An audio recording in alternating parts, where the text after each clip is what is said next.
주안에 또 한 주간 여러분의 삶에 승리가 있기를 축복합니다. OECD라고 하는 세계경제개발협력기구죠. 그 OECD 한 30개국 가운데 우리 대한민국이 출산율이 제일 꼴찌랍니다. 아기를 제일 안 낳는 나라다 그 말이죠. 그러니까 두 사람이 만나서 하나만 낳고 그만두면 이 본전이 미치는 겁니다. 최소한 둘이 만나 둘은 낳아야 본전은 지키는데 이렇게 출산율이 저하된다는 건 두 가지 의미가 있어요. 2020년부터 절대 인구가 준다 그러죠. 대한민국 인구가. 인구가 준다는 말은 경쟁력이 약화된다는 뜻입니다. 세계 속에서 우리 대한민국의 경쟁력이 인구가 줄어감에 따라 그만큼 약화가 되어지게 됩니다. 자, 그러게 되니까 과거에도 그랬지만 지금도 앞으로도 우리 사회에서 태어나 자라나는 어린이, 청소년들, 그들이 이쁘든 이쁘지 않든 공부를 잘하든 잘하지 않든 그들 모두가 소중합니다. 내 자식이든 아니면 다른 사람의 자식이든 모든 어린이 청소년들이 아주 소중해요. 왜냐하면 그들이 우리 대한민국의 자원이고 자산이기 때문에. 여기 계신 여러분들의 노후를 누가 책임집니까? 바로 그들이 있기 때문에 우리의 노후를 책임져 주는 겁니다. 그래서 우리는 그들을 누구보다 더 소중하게 여기고 그들이 어떻게 하면 하나님의 복을 누리며 살까? 그들이 어떻게 하면 하나님의 복된 사람이 될까? 우리는 그런 것을 우리가 기도하고 또 마음을 써야 합니다. 우리가 읽은 말씀 가운데는 예수님께서 행하신 표적 가운데 하나를 소개합니다.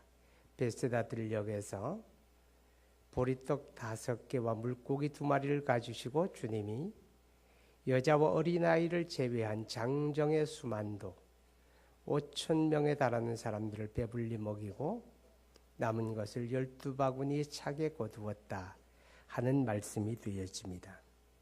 우리는 이런 것을 표적이라고 말합니다. 예수님께서 그가 어떻게 일하시는가 하는 것을 우리에게 보여줍니다. 자, 여러분, 사람들은 이제 이러한 것을 보면서 믿을 수가 없다. 어떻게 그런 게 가능하겠는가 그런 생각을 합니다. 그래서 할 수만 있으면 어떤 합리적인 방법을 통해서 설명을 해보려고 노력을 합니다. 그럴 필요가 없어요. 왜냐하면 예수님께서 사람으로서는 상상할 수 없는, 도무지 할 수 없는 그 일을 하셨다는 것은 그분이 바로 창조주이신 하나님이시라는 걸 우리에게 보여주는 겁니다. 하나님이 천지 만물을 아무것도 없는 공허와 흑암과 혼돈 속에서 만들어내셨습니다. 그게 하나님의 창조적인 지혜요 능력입니다. 그럼 예수님께서 이 놀라운 일을 행하셨다고 하는 것은 바로 그분이 하나님이시다 하는 걸 우리에게 알게 하는 겁니다. 아멘. 그렇기 때문에 예수님께서 요한복음 10장 그리고 14장에 보게 되면 사람들에게 이렇게 말씀을 합니다. 너희가 나를 믿지 못하겠거든 내가 행하는 그 일을 인하여 나를 믿으라. 내가 행하는 일은 내가 하는 것이 아니요 내 아버지께서 내 안에 계셔서 그의 일을 하는 것이다. 그렇게 말씀을 하지요. 그러니까 예수님이 하나님의 아들이시고 그리스도라고 하는 것을 어떻게 알 수 있느냐? 그가 바로 창조주 하나님이 아니고는 할 수 없는 그 일을 하셨기 때문에 바로 그 행하는 그러한 일들이 그가 그리스도요 하나님의 아들이심을 증거하는 것이다. 그렇게 성경이 말합니다. 그런데 하나님의 일하심이라고 하는 건 창조주 하나님의 역사이기 때문에 가령 오병이어라고 하는 건 예수님이 이렇게 두 손에 받을 수 있는 양이었습니다. 보리떡 5개, 물고기 2마리, 한 어린아이의 도시락이죠. 이렇게 작은 것 가지고 어떻게 그 엄청난 일을 할 수 있을까 그렇게 생각합니다. 그런데 창조주 하나님 편에는 말이에요. 그 시간에 지금으로 말하면 엄청나게 커다란 탑으로 된 트럭이, 그 트럭이 한 몇 대 빵을 가득 싣고 벳세다에 왔다. 한번 그렇게 가정해 보세요. 하나님의 일하시는 것은 아주 많은 양을 가지고 하시는 거나 아주 조금 오병이어를 가지고 하시는 거나 하나님 편에 아무 차이가 없다는 겁니다. 사람이 하는 일에는 많은 걸 가지고 일하는 게 훨씬 더 쉽겠죠. 그죠? 작은 것 가지고 할 수 없어요. 이거 가지고 뭐 합니까? 사람은 그렇게 합니다. 그러나 창조주 하나님은 많은 것이나 작은 것이나 하나님의 일하시면 아무런 제약이 없다는 겁니다. 할렐루야. 바로 그것이 하나님이십니다. 자, 그런데 하나님께서 일하실 때 하나님의 일하심은요, 사람들의 필요를 채워주시는 실제적인 것이었다 하는 겁니다. 거기에 모여있는 사람들이 하루 종일 아무것도 먹지 않았습니다. 날이 저무는 시각에 이제 각기 그들의 집으로 돌려보내야 합니다. 배고프고 시장합니다. 그들 가운데는 노약자들도 있고 어린아이도 있는데 그들이 견디고 집에까지 돌아갈지 모릅니다. 그래서 주님은 그 놀라운 표적을 통해서 그 배고프고 굶주린 사람들의 배를 채워주는 실제적인 일을 하셨다 그 말입니다. 이게 하나님의 일하심입니다. 오늘날 보게 되면 어떤 교회에서 어떤 사람들이 사람을 쓰러뜨리고 일으킨다. 그래서 그게 놀랍다. 그런 얘기합니다. 예, 그래서 사람들을 앞에다 쭉 나오게 합니다. 쭉 세워놓고 그리고 그 사람이 지나가면서 사람들의 눈을 이렇게 쳐다봐요. 혹은 손을 탁 이렇게 내밉니다. 그러면 사람들이 멀쩡해서 있다 풀썩 주저앉거나 벌러덩 넘어집니다. 그리고 얼마 있다 또 툭툭 털고 일어나요. 그런데 그걸 보면서 그게 표적이다, 그게 능력이다, 그게 하나님의 일이다 그럽니다. 여러분, 그건 하나님의 표적도 아니고 하나님의 일도 아닙니다. 여러분, 성경에 보게 되면 예수님께서 공생의 동안에 얼마나 다양한 표적을 행하셨는지 모릅니다. 그 앞에 나오는 다양한 병든 사람들을 주님이 다 고쳐주십니다. 문둥병자가 그에게 왔을 때 주님이 문둥병을 깨끗하게 해주십니다. 눈먼 사람이 그에게 왔을 때 그의 눈을 열어 보게 하십니다.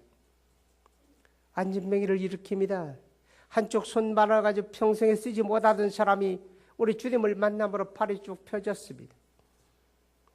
죽은 자를 살립니다. 갈릴리 호수를 걸어서 건넙니다. 거세게 불어오는 바람을 잔잔하게 합니다. 여러분, 예수님께서 행하시는 이 같은 표적은요, 공통점이 있습니다. 전부 다 사람들의 필요를 채워주는 일이었습니다.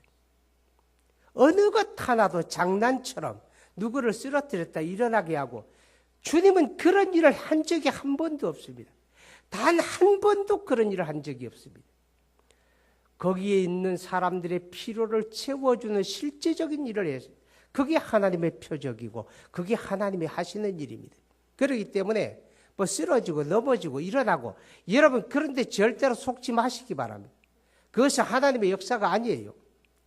제가 1975년도에 첫 번으로 담임 목회를 저 충남 대천이라고 하는 데인데 바로 제가 갔던 그 교회의 제 전임자가 목사님인데 그 양반이 바로 그런 거를 전문으로 한 분입니다. 예배 드리고 나서 다 사람들 앞에 세워놓고 한바탕 쓰러졌다 또 일어나 돌아가고 그래야 그게 무슨 예수 믿는 것 같고 은혜 받는 것 같고 그랬어요. 그거 영적으로 아무 도움 없습니다. 그래서 마을 사람들이 예배당하고 다 담을 쌓고 아무도 교회를 안 나와요. 하나님의 역사 아닙니다. 하나님의 역사는 사람들의 필요를 채워주시는 실제적인 것이다. 깨달아지면 아멘 하시기 바랍니다. 자, 그러면 예수님께서 그렇게 놀라운 표적을 통해 일하시고 그가 하나님의 아들이요 그리스도라는 것을 우리에게 보여주면 사람들이 너도 나도 다 그를 영접하고 믿음을 가져야 하잖아요. 그죠? 그런데 사람들이 보여줘도 안 믿더라는 겁니다. 안 믿는 거예요. 그래서 마태복음 11장 21절을 보게 되면 예수님이 경고하는 말씀이 나옵니다. 벳세다, 고라신, 그 지역 사람들은 다 갈릴리 북쪽 지역에 있는 그 동네였습니다. 예수님께서 주로 그 지역에서 많이 사역을 하시고 말씀을 가르치고 표적을 행하신 지역인데 그들이 눈으로 보고 귀로 듣고 그들이 막 접하면서도 하나님의 아들 그리스도를 받아들이지 않는 거예요. 그러니까 예수님께서 내가 소돔 고모라에서 이런 일을 행했더라면 그들이 벌써 땅에 앉아 죄를 뒤집어 쓰고 회개하고 그랬을 것이다. 그러므로 심판날에 소돔 고모라가 너희보다 견디기 쉬우리라 그렇게 말씀을 하십니다. 부하도 안 믿더라 그 말입니다. 여러분, 그런데 오늘 여기 계신 저와 여러분 우리 본 거 없어요. 그래도 우리가 그리스도 예수를 구주와 주님으로 영접했습니다. 할렐루야. 그래서 성경은 이렇게 말합니다. 누구든지 그리스도를 믿는 믿음은 하나님의 은혜다. 아멘. 하나님의 은혜입니다. 너희가 그 은혜를 인하여 믿음으로 말미암아 구원을 얻었으니 이것이 너희에게서 난 것이 아니요 하나님의 선물이다. 할렐루야. 예수님은 요한복음 6장에 말씀합니다. 너희를 내게 주신 아버지께서 너희를 내게로 이끌지 아니하면 아무라도 내게 올 수가 없다. 하나님께서 여러분 한 사람 한 사람을 하나님이 이렇게 손을 잡아가지고 이끌어와서 그리스도 예수를 만나도록 도와주셨기 때문에 우리가 생명의 구주이신 그리스도를 만나게 됩니다. 우리가 그를 믿고 구원의 은혜를 누리게 된 줄로 믿으시기를 바랍니다. 여러분, 이 땅의 모든 자녀들이 하나님의 복을 누리는 게 뭡니까? 바로 하나님의 아들이신 그리스도를 믿는 믿음을 가지는 겁니다. 이게 복입니다. 할렐루야. 그리스도 예수를 믿어야 죄에서 구원받습니다. 그리스도 예수를 믿는 믿음으로 하나님의 자녀가 됩니다. 그리스도 예수를 믿는 믿음을 가질 때 삶이 변합니다. 새로운 삶이 됩니다. 여러분 믿는 거하고 예배당 나왔다 갔다 하는 거하고 같은 거 아닙니다. 여러분 예수 믿으셔야 합니다. 예수 그리스도를 구주와 주님으로 영접한 그 믿음으로 구원을 받고 그 믿음으로 하나님의 자녀가 되고 그 믿음으로 그 삶이 변하고 새로워진다 그 말입니다. 그렇기 때문에 정말 복이 뭐냐? 복은 예수 믿는 거예요. 여러분 복 받으셨습니다. 할렐루야. 우리가 마태복음 16장에 보게 되면 예수님께서 저 갈릴리 북쪽 저 위에 올라가서 가이사랴 빌립보라고 하는 지역에 가셨을 때에 제자들에게 묻습니다. 사람들이 나를 누구라 하더냐? 어떤 제자가 말하기를 사람들이 예수님을 선지자라고 하던데요. 또 어떤 사람은 엘리야라고 하고요. 또 어떤 사람은 선지 중에 하나라고 하고요. 어떤 사람은 세례 요한이라고 하고요. 예수님이 다 들으시고 마지막에 이를 묻습니다. 그러면 너희는 나를 누구라 하느냐? 사람들이 뭐라고 하느냐가 중요한 게 아니라 내가 나를 어떻게 아느냐 그 말이에요. 내가 나를 믿느냐 그걸 물으신 거예요.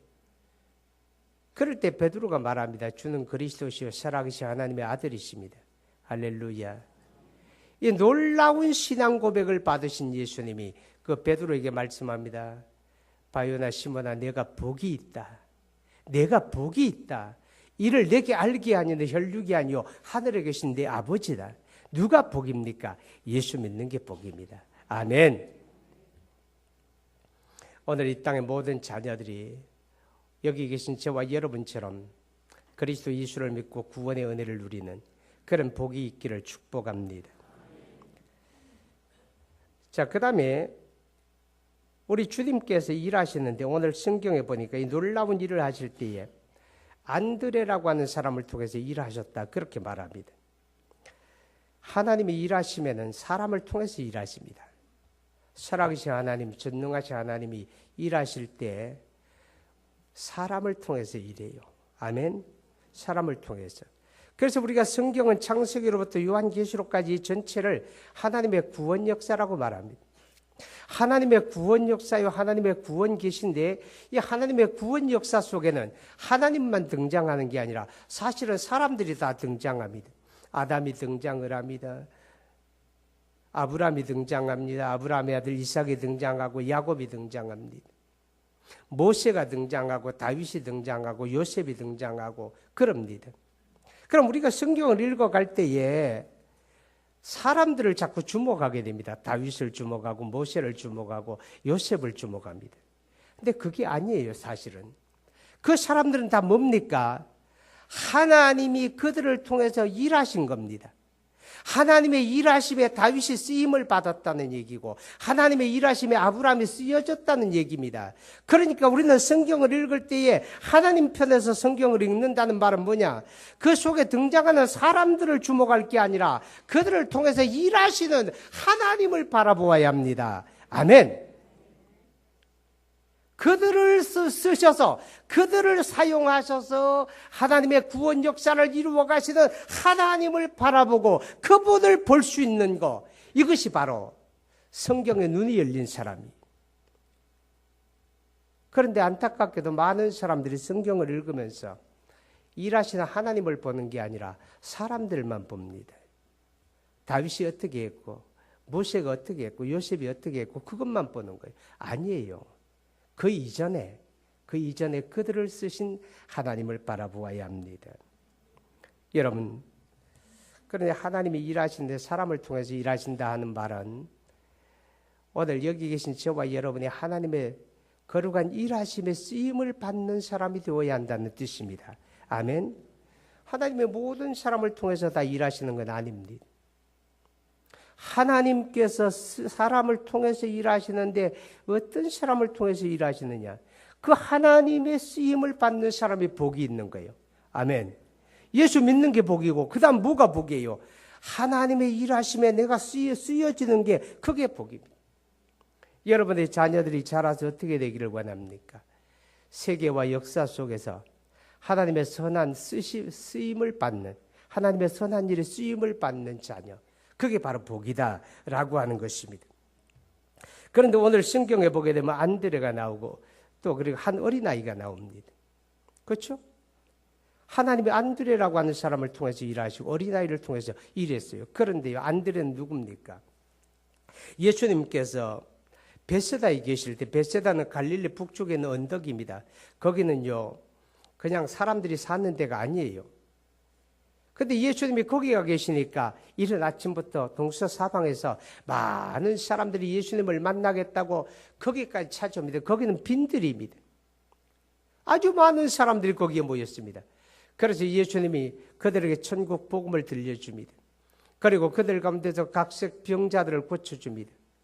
그러던 가운데 벌써 날이 접어러 갑니다. 이제 사람들이 돌아가야 합니다. 그럴 때 예수님께서 이렇게 말씀을 하는 거예요. 제자들에게 너희가 먹을 것을 주어라 그럽니다. 너희가 먹을 것을 주어라. 그럴 때 머리 좋은 빌립이라고 하는 제자가 썩 나서며 하는 말이 선생님 말도 안 됩니다. 여기 모여있는 사람들의 눈동자를 한번 바라보세요.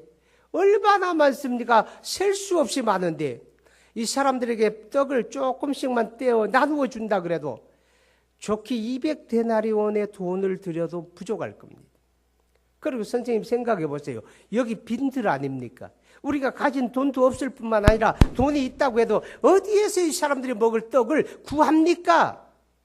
그러니 가장 좋은 방법은 더 어둡기 전에 빨리 돌려보내는 겁니다. 각기 자기 마을로 돌아가도록 서둘러 돌려보내야 합니다. 이게 빌립입니다. 틀립니까? 맞습니까? 맞는 말입니다. 틀린 말 아니에요. 당연한 겁니다. 그래도 예수님이 너희가 먹을 거 줘라 그러니까 안드레라고 하는 제자는 머리가 좀 나쁜가 봐요. 그러니까 제자는 안드레는 예수님의 말씀을 듣자마자 사람들을 해주고 갑니다. 여러분 오늘 음식 가지고 온 거 있습니까? 먹을 거 있는 사람 있어요? 먹을 거 있는 사람 아무리 찾아도 없어요. 한참을 해주고 다니니까 어떤 어린아이가 이렇게 내드립니다. 보니까 어린아이 도시락이에요. 배보자기에다가 그때 무슨 뭐 좋은 도시락이 있겠습니까? 그냥 보자기 하나에다가 대충 쌌는데 보리떡 5개 담고 갈릴리 호수에서 잡은 물고기 2마리 삐쩍 마른 거 구운 거 그거 2개 담긴 거예요. 그 보자기 싼 거 이거 드리는 거예요. 그래서 안드레가 그거 구해가지고 예수님께 왔습니다. 그거 가지고 와가지고 자랑스럽게 주님 보세요. 내가 먹을 거 구해왔어요. 그랬겠습니까? 너무 계면쩍고 너무 미안하고 너무 작은 거 구해왔으니까 주님 이게 다인데요. 이거밖에 없는데요. 그래. 여러분 하나님의 거룩한 역사에 어떤 사람이 쓰임을 받습니까? 머리 좋은 사람이 아니에요. 반짝반짝 돌아가는 사람 아닙니다. 안드레 같은 사람입니다. 하나님이 말씀하시면 예하고 행하는 사람입니다. 결과는 그분에게 맡기고 따지지 아니하고 이해하려고 하지 아니하고 그냥 그분의 말씀이기 때문에 이해하고 행동하는 사람, 움직이는 사람. 하나님은 그런 사람을 통해서 놀라운 일을 하십니다. 오늘도 하나님은 거룩한 역사를 이루어 가시면서 우리들을 찾고 있습니다. 그 역사에 쓰임받을 사람을 주님이 찾고 있습니다. 오늘 말씀을 듣는 사랑하는 여러분, 하나님의 거룩한 일에 쓰임을 받는 저와 여러분 되기를 바랍니다. 여러분의 자녀들이 그런 사람으로 성장할 수 있기를 바랍니다. 여러분, 그것은 공부 잘하는 것하고 관계가 없어요. 믿음이 있어야 합니다. 아멘. 예수님께서 한 어린아이의 작은 도시락을 받으셨습니다. 그 작은 헌신을 통해서 예수님이 엄청나게 많은 사람들의 필요를 채워주셨습니다. 그 속에서 하나님이신 그리스도 자신을 계시합니다. 보여주었습니다. 안드레가 사람들을 해집고 다니면서 먹을 걸 구할 때 아무도 가진 게 없었지요. 설령 있다고 해도 내놓을 리가 없지요. 그런데 한 어린아이가 내어놓았습니다. 아주 작은 거지요. 그러나 이것은 그 아이에게 꼭 필요한 것입니다. 하루 종일 굶주렸습니다. 배에서 꼬르륵 소리가 납니다. 그거 먹어야 됩니다. 그래야 허기진 배를 채우고 마을까지 돌아갈 수가 있습니다. 나에게 꼭 필요한 겁니다. 없어서 안 되는 겁니다. 그러나 주님이 쓰시겠다니 내어드린 겁니다. 주님이 쓰시겠다니까 나한테 필요한 거지만 주님께 드린 겁니다. 우리 주님은 그 작은 헌신이지만 그걸 받으시고 그것을 통해서 거기에 모여온 수많은 사람들의 굶주린 배를 채워주시고 바로 그리스도를 그들에게 나타내셨다 하는 것입니다. 여러분 기억하시기 바랍니다. 어떤 사람이 복이 있는 사람인가 하면 우리 주님께 드릴 수 있는 사람이 복이 있는 사람입니다. 우리가 성경에 보게 되면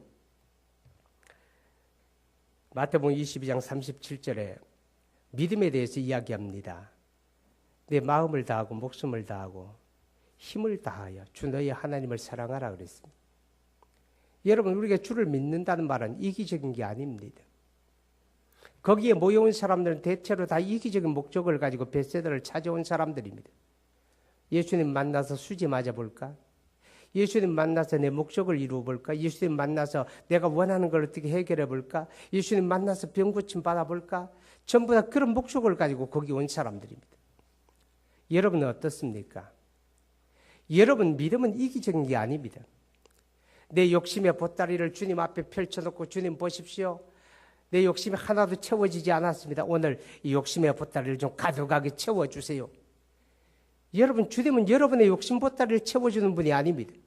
믿음은 이기적인 게 아니라 주님께 드리는 겁니다. 나를 드리는 겁니다. 나를 드리는 헌신입니다.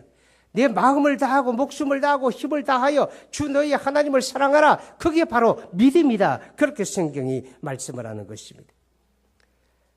예수님께서 마지막 예루살렘에 들어가실 때 일이었습니다. 베다니 벳박의 마을에서 예수님이 제자들에게 이렇게 말씀합니다. 너희가 저 건너편 마을, 저 건너편 가리키면서 거기 저 건너편에 가게 되면 나귀 새끼와 애미가 한 말뚝에 이렇게 묶여 있는 걸 보리라. 가서 끌어오느라 그럽니다. 아니 남의 거 끌어오면 어떡합니까? 뭐라고 하면 뭐라고 대답을 해야죠. 그러니까 예수님이 한마디 하십니다. 주가 쓰시겠다라. 그래서 예수님의 제자들이 건너편 마을에 갔습니다. 그 마을에 들어가니까 정말 주님이 말씀하신 대로 말뚝 하나에 나귀 새끼와 애미가 묶여 있는 게 있습니다.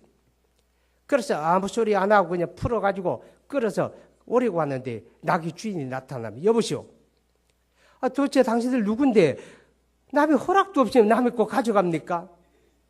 그때 그들이 주님 시킨 대로 말합니다. 우리 선생님이 쓰시겠답니다. 그러자 그들이 아무 소리 안 하면 그래요 가져가세요. 가져가세요 그럽니다. 베다니 마을에서 마지막 예루살렘 올라가실 때 저녁에 시몬의 집에 있을 때 마을의 여인 마리아라고 하는 여인이 예수님의 머리에 향유 부어드립니다. 여러분 그 향유가 얼마나 비싼 건지 압니까? 어떤 사람이 나한테 향수를 선물을 했어요. 그리고 선물하고 나한테 와 냄새를 맡아보더라고. 안 쓰셨죠? 안 쓰셨죠? 그러더라고. 예, 내가 오늘 썼어요. 뿌리고 왔어요.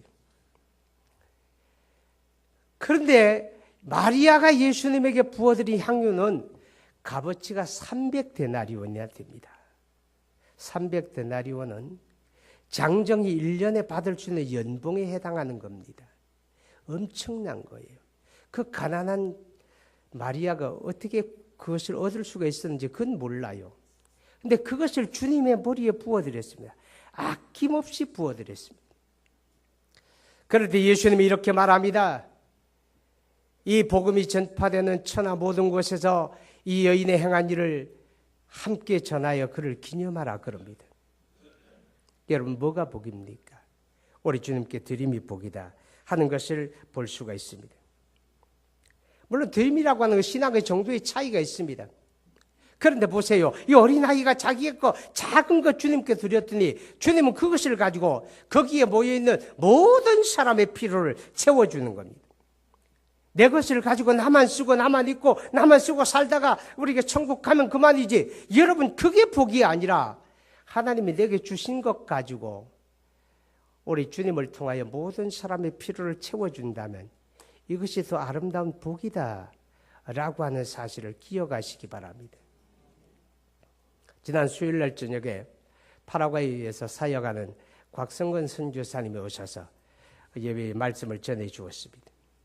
그리고 그분이 이제 선교 현장에 필요한 것들을 이야기했어요. 그랬더니 어제 오늘 어떤 사람들이 와서 아주 이렇게 얘기합니다. 작은 봉투 하나를 건네면서 목사님 이거 많지 않은 거지만 곽선교사님 사역에 쓰여지기를 원합니다. 그리고 전달을 해줘요. 여러분 그게 그 사람들에게 필요가 없었습니까? 필요가 없는 게 아니에요. 자기들에게 다 필요한 거예요. 필요한 일인데 내가 이것을 주님께 드려서 그것을 통하여 더 많은 사람들의 필요를 채울 수 있다면 그것이 복이라고 말이죠. 아멘. 소유하는 게 복이 아니라 더 많은 사람들의 필요를 채워주는 것, 그게 복입니다.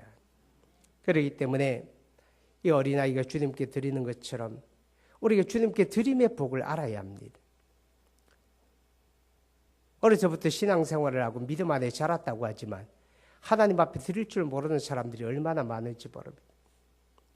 여러분 우리가 하나님 앞에 드리는 헌금을 예배 헌금, 주일 헌금을 드리는데 주일 헌금은 예배 헌금이라고 하는 겁니다. 그게 무슨 말인가 하면 예배에 꼭 있어야 하는 요소다 그 말이에요. 예배에 꼭 있어야 하는 요소예요. 그리고 11조는 의무 헌금이라고 하고 감사 헌금은 생활 헌금이라고 합니다. 그런데 예배 헌금은 꼭 드려야 하는 거예요. 그런데도 그 중에는 예배 헌금을 드리지 않는 사람도 상당히 있습니다. 예배 헌금을 드리지 않는 거죠. 내가 예배 드리면서도 아니 없어서 못 드리는 거예요. 당연하지요. 없어서 못 드리는 게 아니라면 우리가 주님께 드림을 가르치고 훈련해야 한다 그 말이죠. 그런데 그걸 가르치고 훈련하지 아니하면 그냥 잘해가지고도 예배당에 오지만 예배 헌금 드릴 줄 모릅니다. 그건 불행한 일입니다. 그 옳은 일이 절대로 아니다 그 말이죠.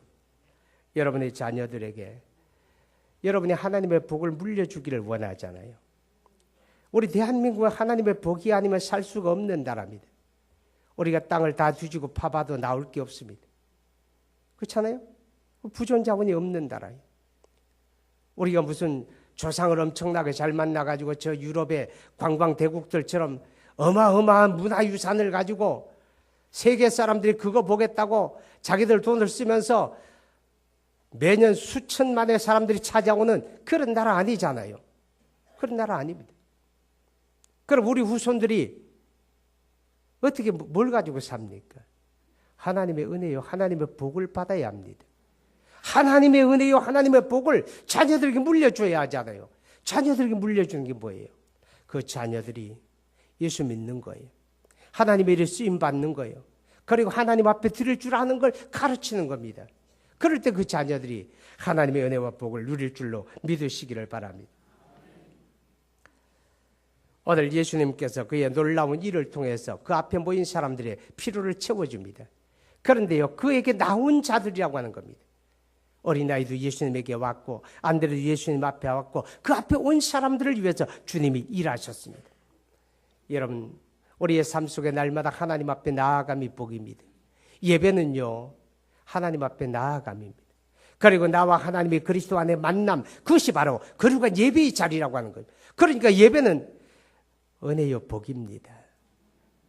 예배는 은혜요 복입니다. 그렇기 때문에 그리스도인들은 그 삶에서 가장 우선순위가 하나님을 예배하는 겁니다. 시간이 나면 예배하고 바쁘면 대충 때워 넘기고 그런 것이 아니라 하나님을 예배하는 것이 우리 삶에 가장 우선순위 있어야 한다 하는 것입니다.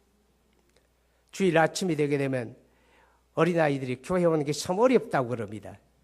왜요? 전날 밤에 너무 늦게 자가지고 그 아침에 깨지 못해서 그래서 아이들이 교회 나오지 못한다고 그래요. 또 깨었다고 할지라도 텔레비전 앞에 앉아가지고 그 시간에 전부 재밌는 거 다 합니다. 만화합니다. 뭐 아이들 홀딱 빠지게 합니다. 그러니까 그 아이들이 재미없는 예배당 가고 싶겠어요? 안 가려고 그러죠. 그런데 여러분 기억하세요. 아이들이 재미있고 좋아하는 게 그들에게 유익한 거 아닙니다. 예배는 재미가 없을지라도 그건 복입니다. 아멘. 그렇기 때문에 부모님들이 적극적으로 자녀들을 가르치고 지도해야 합니다. 예배 갔다 와서 이거 볼 수가 있다. 예배 갔다 와서 보아도 된다. 그래서 예배를 적극적으로 지도하고 가르쳐서 그들이 복된 자리를 놓치지 않도록 그렇게 해야 한다 그 말이죠. 복된 자리에 나오니까 주님 만나잖아요. 복된 자리에 나오니까 그분이 나를 만나주시고 나의 하나님이시요 그리스도인 자신을 그들에게 계시하시고 그들에게 필요를 채워주는 것처럼 바로 그런 은혜와 복이 있습니다. 사랑하는 여러분, 어린이 주일에 여러분도 복된 사람이 되시고 여러분의 자녀가 예수 믿음으로 하나님의 거룩한 일에 쓰임을 받음으로 우리 하나님을 들을 줄 알므로 하나님을 예배할 줄 알므로 복된 사람 그런 모습으로 살아갈 수 있기를 축복합니다. 기도하겠습니다. 거룩하신 아버지, 이 땅에 어린이 주일을 허락하심을 감사합니다. 하나님이 주신 삼천리 반도 금수강산 오늘 우리가 아름답게 잘 누리고 살 뿐만 아니라 우리 후손들에게도 아름답게 물려주어야 합니다. 하나님 이 땅을 물려받을 우리 후손들, 우리 어린이들, 우리 청소년들 하나님 그들이 복되기 바랍니다. 그들이 다 예수 믿게 되기 바랍니다. 하나님의 역사에 쓰임받게 되기 바랍니다. 우리 하나님 앞에 드릴 줄 아는 복이 있기 바랍니다. 우리 하나님을 예배하는 일을 소중하게 여길 줄 아는 그런 복된 자녀들 다 되게 하여 주옵소서. 오늘 주의 권속들이 그런 주의 복을 누리는 자들 되기를 간절히 원하고 예수님 이름으로 기도드리옵나이다. 아멘.